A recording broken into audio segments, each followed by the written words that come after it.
Welcome to A Year of War and Peace. I'm your host, Brian E. Denton. A Year of War and Peace is a daily, year-long, chapter-by-chapter reading of and meditation on Leo Tolstoy's epic novel, War and Peace. In these videos and podcasts, you'll be treated to a free reading of one chapter per day of the novel, plus a reflective essay I've written individually tailored to that day's chapter. These readings are offered for free, though if you'd like to support me, you can do so in one of three ways. First, you could purchase my ebook, A Year of War and Peace. It features the entire novel, plus all of my reflective essays, and it's only $2.99 on Amazon.com. You could also become a patron at patreon.com/Brian E. Denton. If you sign up there, you'll receive a sonnet once a month, plus a link to an ebook of my collected sonnets. Finally, if you like, you can make a one-time donation to my PayPal account. The email there is brianedenton@gmail.com. You can also use that email to contact me. I'd be happy to hear from you. Your support is greatly appreciated. Today's reading and reflection is on Chapter 135. Chapter 135. Toward evening, Elijah took leave of Nicholas, who found that they were so far from home that he accepted Uncle's offer that the hunting party should spend the night in his little village in Mikhailovna.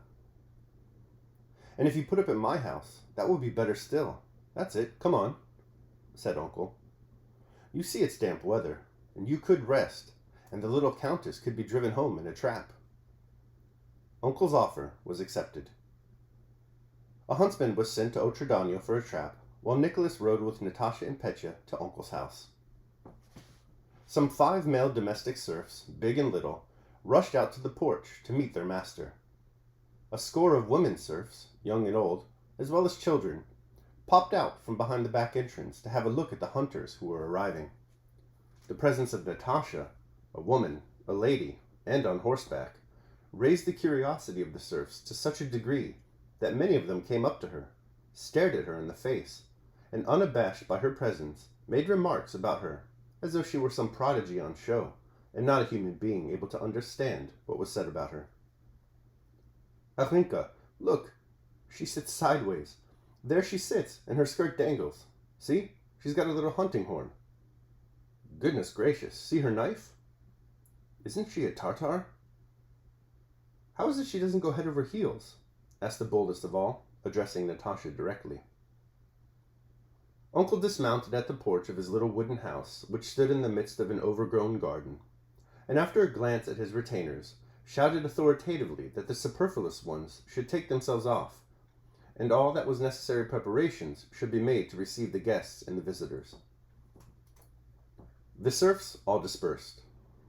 Uncle lifted Natasha off her horse, and taking her hand, led her up the rickety wooden steps of the porch. The house, with its bare, unplastered log walls, was not over-clean. It did not seem that there was living in it aimed at keeping it spotless, but neither was it noticeably neglected. In the entry there was a smell of fresh apples, and wolf and fox skins hung about. Uncle led the visitors through the anteroom into a small hall with a folding table and red chairs, then into the drawing room with a round birchwood table and a sofa, and finally into his private room, where there was a tattered sofa, a worn carpet, and portraits of Suvorov, of the host's father and mother, and of himself in military uniform. The study smelt strongly of tobacco and dogs. Uncle asked his visitors to sit down and make themselves at home, and then went out of the room. Rouget, his back still muddy, came into the room and lay down on the sofa, cleaning himself with his tongue and teeth.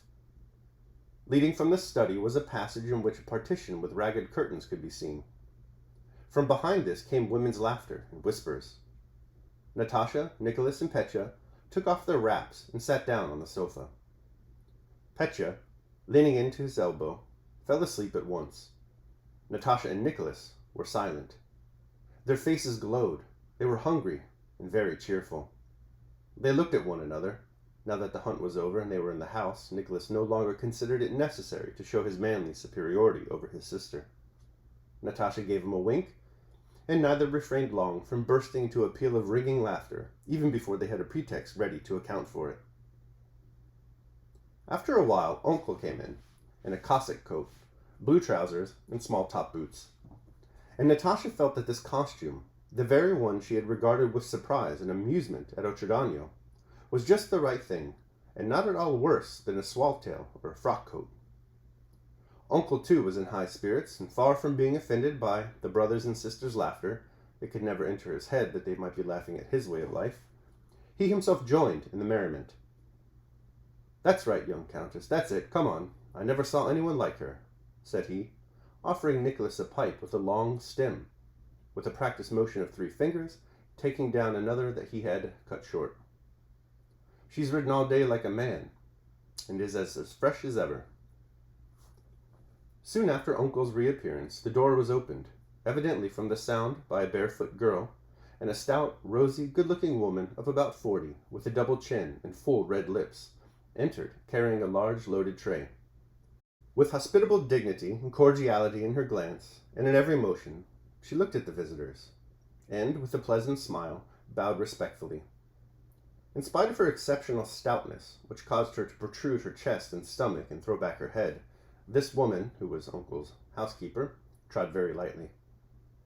She went to the table, sat down the tray, and with her plump white hands deftly took from it the bottles and various hors d'oeuvres and dishes and arranged them on the table.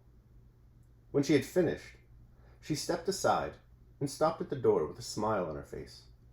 "Here I am she. Now do you understand, Uncle?" her expression said to Rostov. How could one help understanding? Not only Nicholas, but even Natasha understood the meaning of this puckered brow and the happy complacent smile that slightly puckered his lips when Anisya Fedorovna entered. On the tray was a bottle of herb wine, different kinds of vodka, pickled mushrooms, rye cakes made with buttermilk, honey in the comb, still mead and sparkling mead, apples, nuts, raw and roasted, and nut and honey sweets. Afterwards she brought a freshly roasted chicken, ham, preserves made with honey, and preserves made with sugar. All this was the fruit of Anisya Fedorovna's housekeeping, gathered and prepared by her. The smell and taste of it all had a smack of Anisya Fedorovna herself, a savor of juiciness, cleanliness, whiteness, and pleasant smiles. "Take this, little lady countess," she kept saying, as she offered Natasha first one thing and then another. Natasha ate of everything, and thought she had never seen or eaten such buttermilk cakes, such aromatic jam, such honey and nut sweets, or such a chicken anywhere. Anisya Fedorovna left the room. After supper, over their cherry brandy, Rostov and Uncle talked of past and future hunts, of Ruge and Ilajin's dogs, while Natasha sat upright on the sofa and listened with sparkling eyes. She tried several times to wake Petya, that he might eat something, but he only muttered incoherent words without waking up. Natasha felt so light-hearted and happy in these novel surroundings that she only feared the trap would come for her too soon. After a casual pause, such as often occurs when receiving friends from the first time in one's own house, Uncle, answering a thought that was in his visitor's mind, said, "This, you see, is how I am finishing my days. Death will come. That's it, come on. Nothing will remain. Then why harm anyone?" Uncle's face was very significant and even handsome as he said this. Involuntarily, Rostov recalled all the good he had heard about him from his father and the neighbors. Throughout the whole province, Uncle had the reputation of being the most honorable and disinterested of cranks. They called him in to decide family disputes, chose him as executor, confided secrets to him, elected him to be a justice and to other posts. But he always persistently refused public appointments, passing the autumn and spring in the fields of his bay gelding, sitting at home in winter, and lying in his overgrown garden in the summer. "Why don't you enter the servants, Uncle?" "I did once, but gave it up. I'm not fit for it." "That's it, come on. I can't make head or tail of it. That's for you. I haven't brains enough. Now, hunting is another matter." "That's it, come on. Open the door there," he shouted. "Why have you shut it?" The door at the end of the passage led to the huntsman's room, as they called the room for the hunt servants. There was a rapid patter of bare feet, and an unseen hand opened the door into the huntsman's room, from which came the clear sounds of a balalenka on which someone, who was evidently a master of the art, was playing. Natasha had been listening to those strains for some time, and now went into the passage to hear better. "That's Mitka, my coachman. I've got him a good balalenka. I'm fond of it, said Uncle. It was the custom for Mika to play the balalenka in the huntsman room when Uncle returned from the chase. Uncle was fond of such music. How good, really very good, said Nicholas with some unintentional superciliousness, as if ashamed to confess that the sounds pleased him very much. Very good, said Natasha reproachfully, noticing his brother's tone. Not very good. It's simply delicious. Just as Uncle's pickled mushrooms, honey, and cherry brandy had seemed to her the best in the world, so also that song, at that moment, seemed to her the acme of musical delight. More, please, more, cried Natasha at the door, as soon as the balalenka ceased. Mitka turned up afresh, and recommenced thrumming the balalenka to the air of My Lady, with trills and variations. Uncle sat listening, slightly smiling, with his head on one side. The air was repeated 100 times. The balalenka was returned several times, and the same notes were thrummed again, but the listeners did not grow weary of it, and wished to hear it again and again. Anisa Fedorovna came in, and leaned her portly person against the door spot. You like listening? She said to Natasha, with a smile extremely like Uncle's. That's a good player of ours, she added. He doesn't play that part right, said Uncle suddenly, with an energetic gesture. Here he ought to burst out. That's it. Come on. Ought to burst out. Do you play, then? Asked Natasha. Uncle did not answer, but smiled. Anisa, go and see if the strings of my guitar are all right. I haven't touched it for a long time. That's it. Come on. I've given it up. Anisa Fedorovna, with her light step, willingly went to fulfill her errand and brought back the guitar. Without looking at anyone, Uncle blew the dust off it, and tapping the case with his bony fingers, tuned the guitar and settled himself into his armchair. He took the guitar a little above the fingerboard, arching his left elbow with a somewhat theatrical gesture, and with a wink at Anisa Fedorovna, struck a single chord, pure and sonorous, and then quietly, smoothly, and confidently began playing in a very slow time. Not My Lady, but the well-known song, Came a Maiden Down the Street. The tune, played with precision and an exact time, began to thrill in the hearts of Nicholas and Natasha, arousing in them the same kind of sober mirth as radiated from Anisa Fedorovna's whole being. Anisa Fedorovna flushed, and drawing her kerchief over her face, went laughing out of the room. Uncle continued to play correctly, carefully, with energetic firmness, looking with a changed and inspired expression at the spot where Anisa Fedorovna had just stood. Something seemed to be laughing a little on the one side of his face under his gray mustaches, especially as the song grew brisker and the time quicker, and when, here and there, as he ran his fingers over the strings, something seemed to snap. Lovely, lovely. Go on, Uncle, go on, shouted Natasha as soon as he had finished. She jumped up and hugged and kissed him. Nicholas, Nicholas, she said, turning to her brother, as if asking him, what is it that moves me so? Nicholas, too, was greatly pleased by Uncle's playing, and Uncle played the piece over and over again. Anisa Fedorovna's smiling face reappeared in the doorway, and behind her other faces. Fetching water clear and sweet, stop, dear maiden, I entreat, played Uncle once more, running his fingers skillfully over the strings. Then he stopped short and jerked his shoulders. Go on, Uncle dear, Natasha wailed in an imploring tone, as if her life depended on it. Uncle rose, and it was as if there were two men in him. One of them smiled seriously at the merry fellow, while the merry fellow struck a naive and precise attitude preparatory to a folk dance. Now then, niece, he exclaimed, waving to Natasha the hand that had just struck the chord. Natasha threw off the shawl from her shoulders, ran forward to face Uncle, and setting her arms akimbo, also made a motion with her shoulders and struck an attitude. Where, how, and when this young countess, educated by an émigré French governess, imbibed from the Russian air she breathed that spirit and obtained that manner which the pas de chaleur one would have supposed long ago have effaced. But the spirit and the movements were those inimitable and unteachable Russian ones that Uncle had expected of her. As soon as she had struck her pose, and smiled triumphantly, proudly, and with sly merriment, The fear that had at first seized Nicholas and the others that she might not do the right thing was at an end, and they were already admiring her. She did the right thing with such precision, such complete precision, that Anisa Fedorovna, who had at once handed her the handkerchief she needed for the dance, had tears in her eyes, though she laughed as she watched this slim, graceful countess, reared in silks and velvets, and so different from herself, who yet was able to understand all that was in Anisa, and in Anisa's father and mother and aunt, and in every Russian man and woman.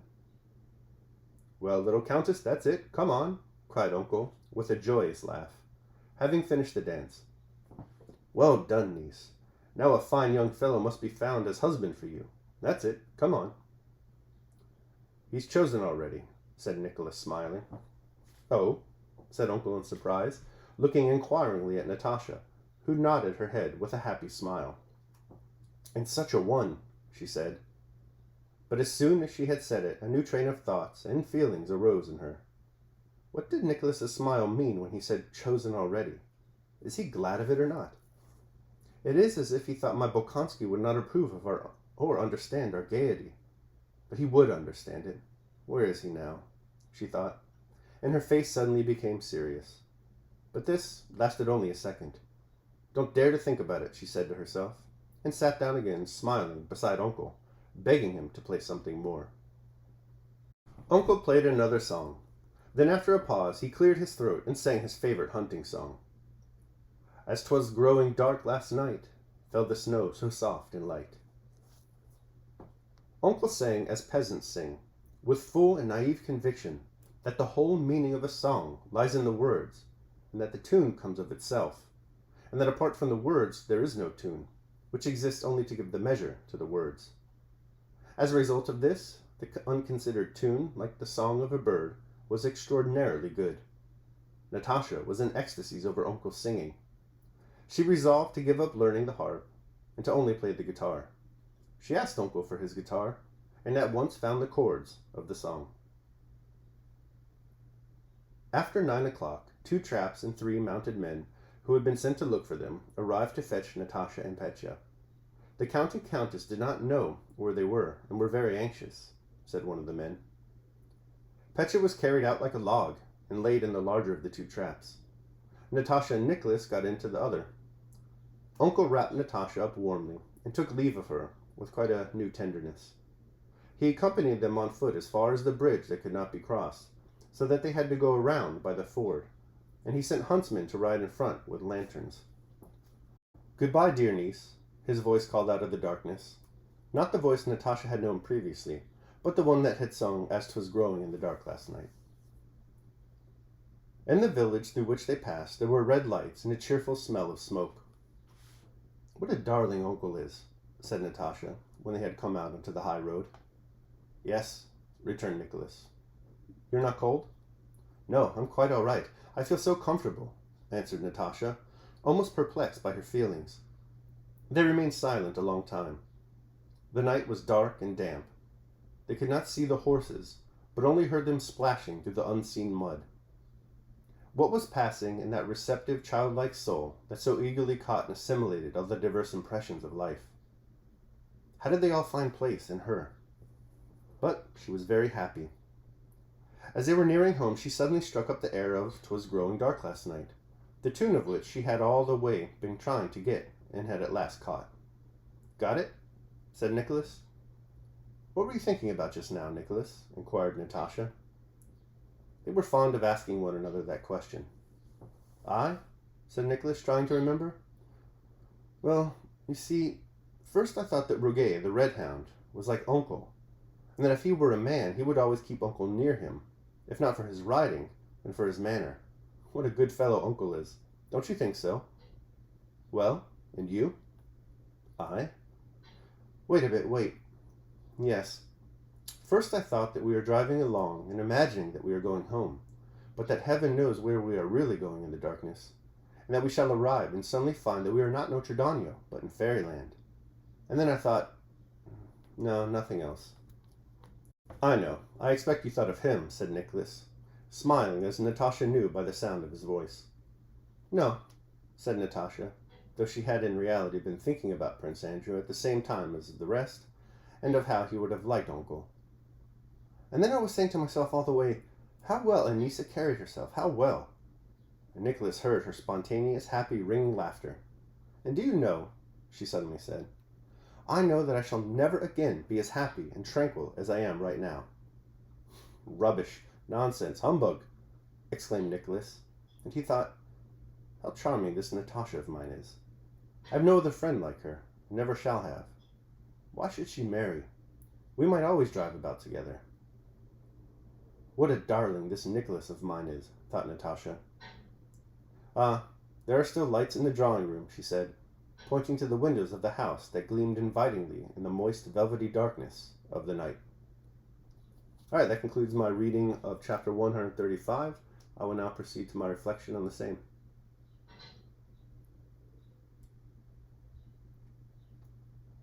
A Year of War and Peace, Day 135. The Cosmopolitan Dream. Family, as the Scottish play has it, are those precious motives, those strong knots of love. Such knots are capable of binding even the most fractious of families. Indeed, the bond of kinfolk is strong enough to withstand the damage of distance, disappointment, betrayal, absence, and even ill-informed Thanksgiving political acrimony. That's saying something. In today's chapter, my favorite of the entire novel, we witness these bonds binding the Rostovs, particularly Natasha and Nicholas, ever closer together. There's a lot going on in their lives.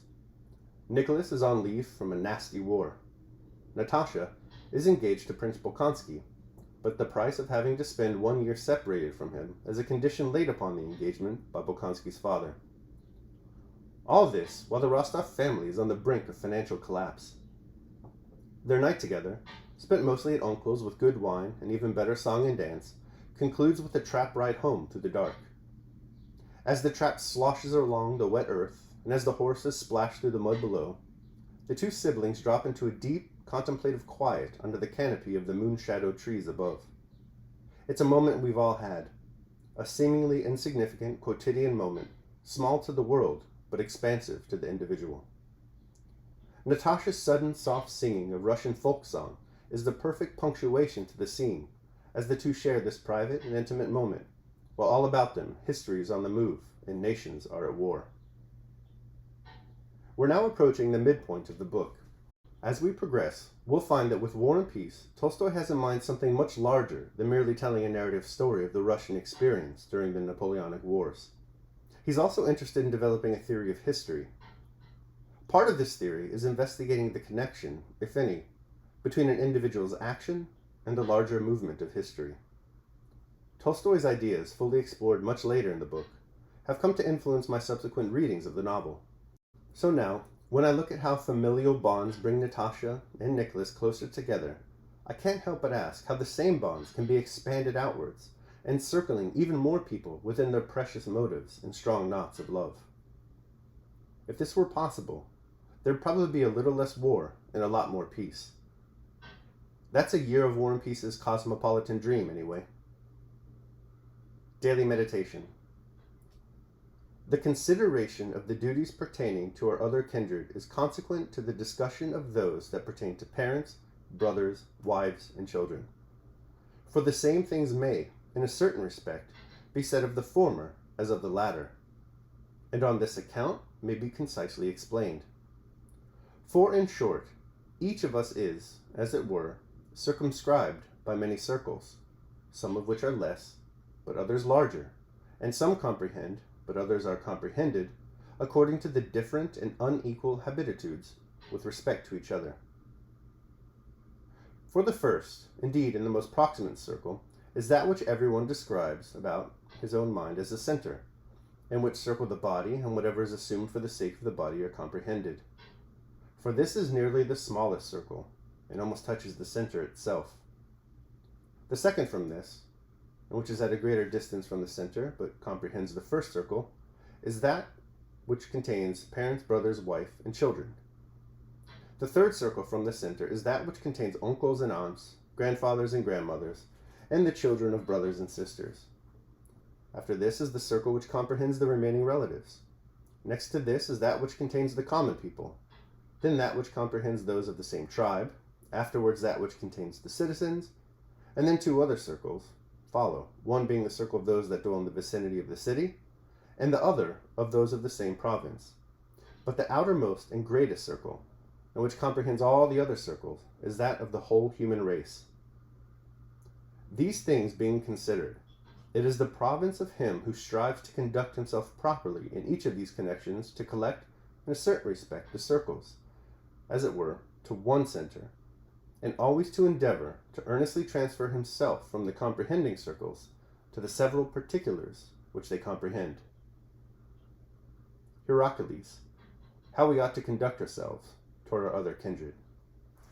All right, that concludes my reading and reflection of chapter 135, complete with a mispronunciation of Greek names, which I will never be able to pronounce correctly. Thanks so much for joining me and enduring my poor reading. Remember that if you'd like to support me, you can do so either by purchasing the ebook, A Year of War and Peace, becoming a patron at patreon.com, or making a one-time donation at PayPal. The links to all that are below. Your support is greatly appreciated. Tomorrow, we're going to be reading and reflecting on chapter 136. I hope you'll join me. Until then, take care of yourselves and others.